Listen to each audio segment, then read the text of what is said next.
Hi everyone, welcome back to my channel. Today we're here with a very special video I've wanted to do for quite a while. I hope you enjoy watching and I'm very much looking forward to hearing what you have to say. See you at the end! Before I start, I just wanted to give you a disclaimer that no, I'm not making this video to doom post, to rage bait, or to spread unnecessary negativity when the community is so divided already. I am making this video now specifically because I believe Honkai is currently in a transitive period. We have the 10th anniversary in 9.1, and before that we have part 2 ending in 9.0, which can mean a lot of things. And before Huyo makes any big announcements about the future of the game, I wanted to do some reflection on the way Huyoverse handled part 2 and why it split the community so much. Before I even begin with this video essay, I will make one point that will hold true for the whole video, and I want everyone to keep it in the back of their heads while they're watching the rest of the video. So, the objective truth, and probably hard to swallow pill for developers, people have always played for part 1 characters. So the trio, Fuhua, Himeko, Welt, Teresa, Durandal, etc. And then subsequently Elysian Realm characters when Elysian Realm was a thing, and have always been emotionally attached to them and their story. So a lot of people unfortunately didn't even give part 2 a try because Kiana's story finishing felt like a good stopping point for their Honkai journey, especially considering the fact that the part 2 story introduced us to a completely new cast of characters who were the only focus for a couple of chapters, and I think Huyoverse pretty quickly realized this themselves, so less than a year after part 2 came out, the cracks were already starting to show. And I don't know for certain, but I am a firm believer of the fact that Honkai devs had originally planned a longer time frame for part 2. Okay, now that we got that out of the way, let's start with the actual video. So no matter what you think of part 2, we can all agree on one thing. The player count, engagement, and general interest in the game has significantly dropped over the past 2 years. And people usually give the credit for this to part 2. But one thing many fail to mention is the fact that the feedback on Honkai's main selling point, its main story, had started to turn more negative before part 2 was even announced. And that's why we need to go back in time to 2022, the part 1 finale, or chapter 35. As I already mentioned, the biggest selling point of Honkai has always been its story and character development, mostly focused on the trio, with Kiana being considered the protagonist of the game. So when Huyoverse officially announced that Kiana's story, at least for the time being, will be concluding with chapter 35, the expectations in the community were very high. And unfortunately for a lot of the player base, the part 1 finale did not live up to its hype, mostly because of 3 reasons. Number 1, for a lot of players, the dialogue felt overcomplicated and unnecessarily bloated with scientific terminology.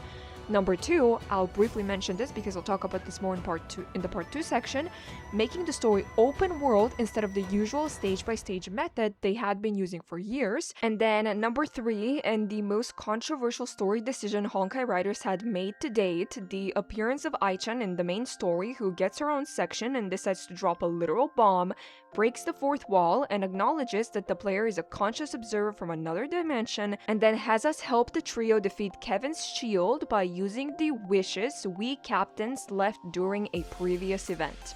And look, no matter what you or I may think, whether I or you like the story, the truth is that a large portion of the player base believed that this was either not executed well or was the full-on wrong decision. And then I'll very briefly mention part 1.5, since it's unfortunately the middle child of Honkai because no one talks about it and most people forget it exists, but it was used to tie up loose ends, mostly Huas and Seelies, as well as introduce us to the GOAT of part 2, the one and only Vita. And now that we have some context on where part 1 left the community, let's move on to part 2, starting with the most important part, the story. The part 2 story, well, unfortunately started off on a rough note, mostly filled with info dumping since it was the introduction, with chapters 1 and 2 objectively being the worst chapters of part 2. And even though most players to this day prefer part 1 story over part 2, people that have actively continued to play the part 2 storyline agree on the fact that it has gotten much better as the chapters have progressed, with Helia's story being a fan favorite. Unfortunately, a lot of players didn't even stick around long enough to experience the improvement in the story quality, since a lot of players went into part 2 already skeptical because of the part 1 cast not being present for the time being. And chapters 1 and 2 not being the best didn't help Honkai's case at all. And this is the main reason I believe that Part 2 ending so soon was not the original plan, and Part 2 was cut short because of the decreased interest in the story. Because when you think about it, the first chapters of Part 1 weren't that great either, but people give it more grace because they were the first chapters ever released. And since the majority of people started playing Honkai Impact 30 years after it was released, they already knew that the story would soon get better in the following chapters since they were already in the game. But the same couldn't be said for the Part 2 story because it was completely new to everybody and none of us knew whether it was gonna get better or not. So in conclusion, the Part 2 story started off rough, got noticeably better as it progressed, but unfortunately, most players did not continue playing long enough to actually see the improvement in the story. For this next section, I'll be short and just briefly mention the character release roadmap since Part 2 dropped, and whether it was executed well or not, well, I'll leave it up to you to decide. Part 2 started off in 7.3 with 3 new characters, 1 S-rank Senadina and 2 A-rank characters Helia and Coralie, who coincidentally are probably the last A-ranks to be ever released. Over the next 6 versions, between 7.4 and 7.9, we got 6 S-ranks, 4 of which were Part 2, 1 Part 1, and 1 collab character. And here was basically the end of the Part 2 character era, because over the next 10 patches, between 8.0 and 8.9, we got 9 new S-ranks, 7 of which were Part 1 characters and 2 Part 2 characters, who might I add were just S-rank versions of Helia and Coralie who already had playable battlesuits. So for 10 versions, we didn't get a single new playable Part 2 character. And then a pretty surprising revelation happened in the community when the 8.8 version turned out for the first time I think ever to not have a new playable A or S rank character, and instead we only got a Divine Key for Bronya. To be honest, as a veteran player, this doesn't seem that shocking to me since I believe that Hoyoverse replaced A rank characters with Divine Keys. During Part 1, there were patches when there were no S ranks, just A ranks, and since A ranks are not a thing anymore, we get Divine Keys instead. When it comes to Astral Ops, we got 5 limited Astral Ops, 1 Teresa, and 4 Part 2 characters, Songshue, Serapeum, Yoyun, and Chenshue. And we're also getting Goddess Senadina as an Astral Op in version 9.0 as well. So yes, player amount did decline, and even most of active players still prefer Part 1. I believe it has been quite a disappointment for the community to get so little playable Part 2 characters, especially considering the fact that Part 2 has its own character roster. They just decided to either not release them or release them as Astral Ops. And before I move on to the next section of the video, I just wanted to tell you a sentiment I've believed in since Part 2 was released, and that is that Hoyoverse released and marketed Part 2 to attract new players. And while researching for this video, I was actually surprised to see that a lot of players agreed with my opinion.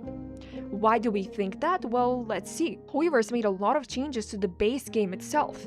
They changed the UI, we got better graphics for characters, open world as well as cutscenes, a quick light button for most of the non-combat stuff in the game.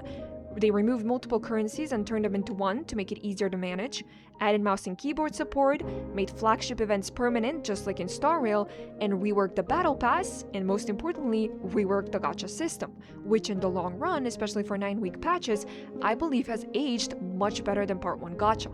And on top of that, they added a completely new combat system.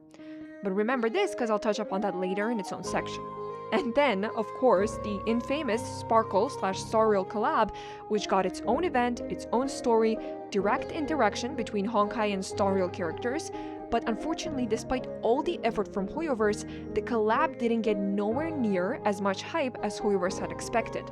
And I think this is where it started to click for them that they won't get an influx of new players like they had originally wanted, even if they do a direct collab with Star Rail. And I'm pretty sure I'm right, considering that soon after Sparkle's debut is when Honkai started releasing Part 1 characters almost every patch, and started to implement Part 2 characters as Astral Ops. And before I talk about the combat, which I believe was Part 2's gift to the game, let me talk about what I believe is the most odd decision Honkai devs had made to date: integrating a fully sandbox map into the main story. They had already played with this idea in Elysian Realm, then Colostan, finally in the Moon Arc before its full implementation in the game with the release of Part 2. Why do I find this decision so odd? Well, no matter whether you were a new player or a veteran or somebody that used to play the game but quit, we could all agree on one thing: Honkai Impact 3rd had never been an open world game. And while I do appreciate the fact that Honkai devs must have spent a lot of time, effort, and resources to make the open world map, I do believe it was the wrong decision. Of all the improvements and implementations that the community had been asking for, an open world with exploration, puzzles, chest hunting, daily and weekly tasks, as well as a weird relic-like system was something nobody asked for in the main story. Not new and definitely not old players, since this type of gameplay was previously reserved for additional game content, most noticeably a post-Honkai Odyssey 1 and 2. And so to end this section, I will say that I don't want you to misunderstand me and think that I was against Hoyoverse trying to bring in new players. Actually, on the contrary.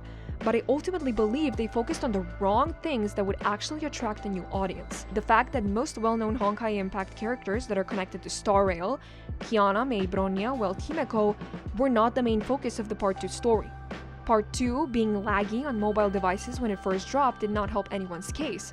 And then most importantly, the game still had no English dub. And no playable male characters, which might I add is one of the main selling points of Honkai Star Rail. And even though Part 2 was new, the game itself was not. So once new players finished the Part 2 story, they would have to go back to Part 1 and finish 7 years worth of content, while simultaneously keeping up with weekly resetting game modes, which might I add, practice an indirect PvP system which directly determines your ranking and then influences your rewards. And remember that new players back in 2024 had even less time because patches back then lasted 6 instead of the now 9 weeks. So for the final section of the video, let's talk about the Part 2 combat system, which I believe is the best addition that Part 2 gave us. But unfortunately, I believe that Hoyoverse has fumbled the combat system by not using it to its full potential, especially for veteran players. Honkai devs gave us an innovative combat experience that got its roots from the Moonring system in a post-Honkai Odyssey, which was then upgraded and implemented in the main game under the name Astral Ring system. They removed team restrictions that Part 1 team building was shackled by, and as more characters have been released, including giving Divine Keys to old Valks, which is great for veterans, the gameplay has only gotten more fun since you can mix and match any characters that work together. And now every character is a DPS and a support, so a character being obsolete after the next DPS comes around is not a thing anymore. The animations and playstyle are smoother, faster, and definitely more fun. And so you may ask me, what's the problem? Well, the problem is that they gave us a new innovative combat system but didn't give us a new endgame mode where we could use Part 2 team building to its full potential.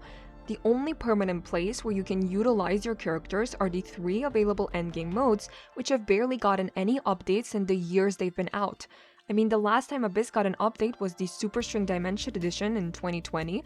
The only update Memorial Arena has received in 8 years is SSS bosses and weekly attempt stacking, and Elysian Realm hasn't received any significant updates except adding the light option and nerfing signets.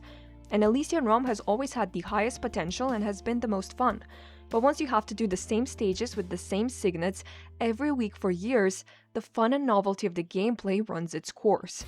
And so what do I think was the solution to this problem during Part 2? Well, they could have easily reduced the amount of time it takes to complete already available game modes. For example, cut Abyss from twice to once a week and just double the rewards, and add a fully quick light button for Elysian Realm. And instead of giving us half-assed 2-week Hot on the Trail or Power Duo game modes, adding new permanent endgame mode with the same structure as Honkai Star Rail and PGR game modes. They're permanently available to all captains past a certain level, so new players could focus on doing earlier game content for the time being, and older players that have already cleared that could focus on grinding out the new endgame mode if they wish to do that. Add the incentive of good rewards such as crystals, Taurus, possibly even farmable Part 1 S-rank characters in their gears, add new expansions once every 2 to 3 patches with new gameplay and more rewards, and this would make the eventual 9-week patches more bearable. Now, if you were to ask me today in 2026 when Part 2 is about to end, if this type of addition would work as well as back then, probably not, especially considering the fact that a post-Honkai Odyssey 3 might be around the corner. But I do think that Hoyoverse did not use Part 2 combat to its full potential, and they definitely could have done more when it comes to endgame content. So, to conclude the video, I will say, I can see and definitely feel for the devs because they were obviously torn. They were excited to give us Part 2, the new characters, new map, new story, but unfortunately I think they overestimated the willingness of Star Rail players to even start playing the game. And for a lot of already active players, the Part 1 finale was the perfect time to stop playing, and Part 2 was not interesting enough to get them to continue playing or eventually come back to the game if they'd already quit. Part 2 unfortunately did not live up to the players' expectations and hype the devs had, and in light of noticeably less interest and a decreasing player base, they decided to start consistently releasing Part 1 characters again and probably cut Part 2 short. And while I don't think EOS is near and Honkai has a couple more years left, especially with the probability of a post-Honkai Odyssey 3 being a thing soon, Vita's connection to Star Rail opening the doors for more future collabs, Captainverse coming back, as well as Nexus Anima releasing sometime in the near future, I do ponder whether things would have turned out differently if Hoyoverse had made Part 2 a separate game mode and made a post-Honkai Odyssey 3 into the main story. Well, we may never know, and it is fruitless to ponder, but I hope that whatever big decision Hoyoverse decides to make next, it makes the community happy. I am fully invested in the game's future, especially with 9.1 being the 10th anniversary, and I am looking forward to seeing what Hoyo devs have planned for Honkai next. Okay, so this is where I'm gonna sign off. I gotta say, I wanted to do this video for quite a while, and Part 2 ending soon felt like the perfect time to make it. Again, I did not make it to doom post or to spread an agenda. I made it to present a full picture on the community's thoughts on Part 2 since it dropped. I did thorough research into the community's opinions from multiple platforms over the past 2 years, and in this video I mentioned the most common complaints that people had. It was a difficult video to record, write, and make, so if you enjoyed it, I would very much appreciate it if you leave a like. Leave your thoughts down in the comments below. I'm looking forward to hearing what you have to say. Make sure to subscribe, turn on post notifications. Thank you so much for watching, for giving me time of your day. I appreciate it a lot. I love all of you very much, and I'll see you soon with another video. Bye bye!